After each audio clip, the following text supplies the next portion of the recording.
Today, I want to share my 5 biggest lessons from my favorite book, which is The 4-Hour Workweek by Tim Ferriss. And this is something that has changed the game for us in how we run our business.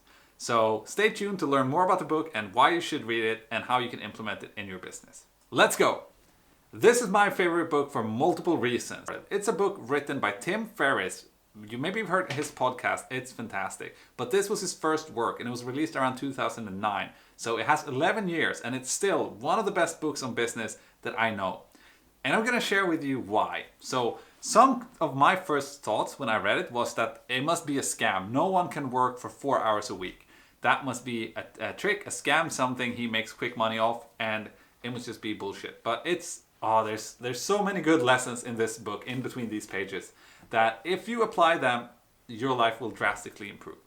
I read it first time 2013. I didn't know what to do with it. I just read it and I was like amazed by the ideas. Everything in this book is untraditional. There's nothing you've heard of before in this book. Every idea that Tim presents, he was first with. And he blew my mind. There's so many crazy things that he's talking about that you can do that I had never heard of. Most people have never heard about these kind of things that he's talking about. And when I heard it the first time, I just knew that this is something, the system that he presents in here is something that I want to implement in my life at some point. I did not have a business plan. I did not have a business idea, but I just knew it was a gold mine. So I read the book. I think I read it twice in the beginning, and then it's just stuck with me. And then once Helene had the idea for our company, I could finally have something that I could apply it to. So from the first day that I joined Ronise, the company, we've implemented this principle that Tim presents in this book. So to get down to business, what is it that are the big lessons that I've taken away from this? First is, how do you write good email? All right, that might sound simple. Like you write email, you just type your email and you send it. No, it's not that simple. Not when you work with people across the world and there's so much communication back and forth. So Tim only replies to email once a week. And in order to do that, you must have a system. So he presents a really, really strong system in this book on how do you avoid to get email in your inbox, and how do you have other people help you manage your email, and also how do you write effective emails so that you do not get bombarded. And I was just mind blown by this idea and concept of having an alternate inbox. He actually goes so far as he has an auto reply that just say, I will not reply to your email. Please do not email me, do this instead. And then he gives some action items to what you could do instead to get your problem solved, which is a bit drastic, I think. But his way of managing email is out of the ordinary, and there's a lot to learn from how to structure emails. I still do this today. I structure my emails the way that he presents in this book. And how do you get clear on what needs to get done, who needs to do it, when does it need to be delivered, without having multiple emails back and forth, but just organizing your emails in a better way. So that saved me a huge amount of time in communication. All right, number 2, the 80-20 principle, also known as Burritos Principle. I don't know if you've heard this, but there was a guy in Italy that was growing tomatoes, and he realized that 20% of his tomatoes were generating 80% of the tomatoes. So 20% of the plants generated 80% of the actual tomatoes. And this is now known in business as the 80-20 principle, where 20% of something that you do generates 80% of your activities. And what Tim presents is very easy. Focus on doing more of the 20% and remove the remaining 80% of activities. So if you have 100 clients, but 20 of them is generating the most, just say no to the other 80 and free up that time to do more of the 20%. And that has been for us one of the biggest growth accelerators in our business. Focus on the 20% of products that's generating revenue, 20% of customers that is generating revenue, etc. You can apply this to everything. The 20% of emails that you send, that is generating revenue. All right, so that's number 2, the Burritos Principle 80-20 analysis. All right, number 3, the low information diet. So this is another one that people just get upset by, but I love it. So what Tim says is remove all the information that comes into your life. So any input that you have into your life, just remove it. And I'm not talking about phone calls from your mom, because that's maybe something that you want, but distractions. So what would be a distraction? 1, advertisements, okay? Put on ad blockers. Don't go to places that display a lot of ads, because all of this input sucks up your mental power and forces you into the mindset of, I'm going to go buy things, instead of, I'm going to go work on creating something for myself. So figure out a way to set up a filter for yourself for information. The biggest example he's talking about that I've applied is news. He says that if something is important enough in the world, you will hear about it. You do not have to actively go out many times a day and read news. You don't need to buy a newspaper. You don't need to watch news on TV. You don't need to read news online. That takes your distracts you all the time. So just remove the number of inputs into your life.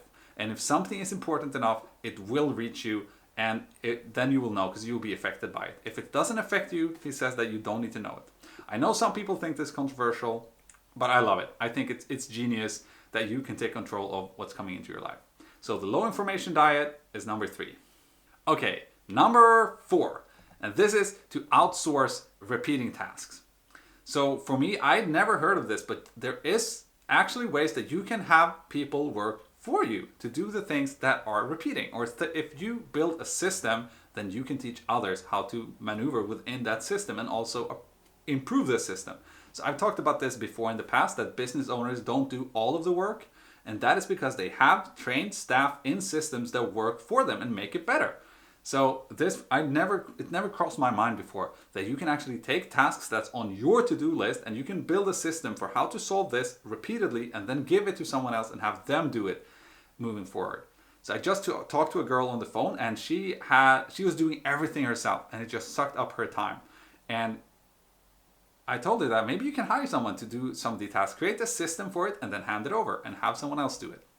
And that is something that Tim goes really deep in this book, how to do that. He gives exact formulas for how do you do this? How do you give permission to someone to do things? How do you hire? All of that. He goes through everything. How do you outsource yourself from your business? Because the goal in the book is how do you work 4 hours a week? So how do you remove yourself from your business so that you don't have to do all the work, but can focus on the important 4 hours? So yeah, outsource repeating tasks or tasks that you don't like doing is the 4th lesson. All right, and number 5, maybe the biggest time saver in my life, is to build it once and then automate it forever. So this means that you don't have to do repeating tasks, because in the book, Tim says that repeating tasks is the killer of the entrepreneur. Doing the same thing every week, even though it could be automated or outsourced. All right, first of all, he says eliminate. So remove everything that doesn't need to get done at all and then outsource or automate. So automation is the last part where how do you take this repeating task? For example, your bookkeeping, you have to report these tax numbers. All right, it has to be done weekly. If you just build a system, spend 2 hours in building a system, hire someone to write a snippet of code that will automatically send it to your accounting department or accountant, or if you have a system for it, if you just spend 2 hours to do that, then you can remove that 30 minutes of manually hammering the keyboard every week. So you would save that 2 hours that you spent building the system in a month. And from after that point, you'd never have to deal with it again. And that's what we've done. So identify every repeating task, and then you build a structure to say, stuff go in here, they process like this, and they come out the other end. If you can use computers to automate, that's fantastic. There is a lot of things that you can do with integrations and automations online. And you can also use these automations for people. So if you have a process that someone needs to manage, you can just have them go through the exact system that you wrote, and it will be done very quickly. So outsourcing, but then automation as number 5 is the big one. So how do you spend some time now to remove the task from your to-do list forever in the future? All right, that is number 5. Those are all my lessons from the book, or some of the big lessons that I've implemented. These are things that I still do to this very day. This is my mindset. This is my framework for how I operate. I would highly recommend you, and this is not a paid advertisement at all from Tim. I just think that this is such a good book. I highly recommend everybody to read it. I've actually bought, I don't know, maybe 10 copies and given to people after I talk to them because I think that they should read it. So if you haven't read it, go on your audiobook platform and download it and listen to it. Or you can buy it and you can read it in a physical book form. And just consume this. Be open-minded. Maybe it will be very contradictory to what you believe today.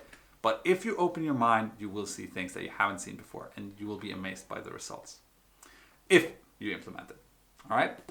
So that was it. That was my 5 lessons from the 4-hour work week. And now I would love to hear from you. So please, do you have any books or any suggestions of stuff that if I love this, Is there anything else that I should read? Okay, I'm super interested. What's your favorite business book that have impacted you? And please recommend it. Also, for everybody else, write a recommendation below and send it out to the world. So if other people want to see it, they get to see it as well. They can go buy it and read it. All right, that's it for today. I look forward to doing another video here at home. I'm thinking about diving into the computer next time and showing you some stuff on screen. So that will be the next project. Catch you guys in the next one. Peace.